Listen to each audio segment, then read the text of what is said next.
Costa Rica's Independence Day marks a very special event for Central America. This same celebration date is also shared by Guatemala, Honduras, El Salvador, and Nicaragua. These countries were all once part of the Captaincy General of Guatemala, or Kingdom of Guatemala.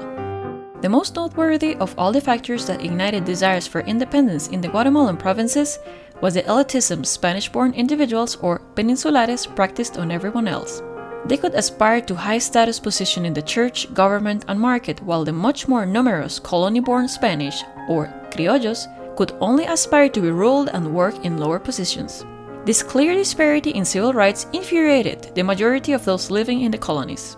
The independence of the 13 British colonies in 1776 and the French Revolution in 1799 inspired numerous movements in America.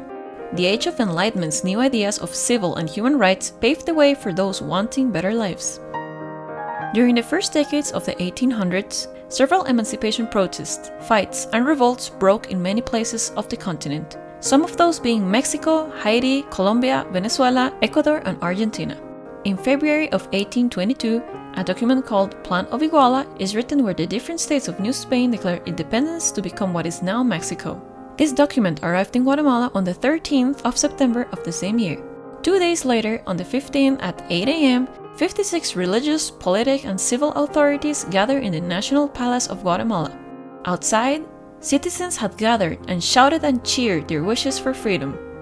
Hours later, the province of Guatemala signed their independence. This letter was attached to a second document inviting other provinces to follow the same path regarding Guatemala's decision. The letters then rode with a postman on a horse all the way to the other provinces' capitals. The journey was long and exhausting, but the mail traveled safe. Finally, it was October 13th when a tired postman arrived to the former Costa Rican capital, Cartago, the last stop. A meeting was organized 12 days later on the 25th with the governors and notorious figures of the most important cities. Finally, on the 29th, the independence letter is signed.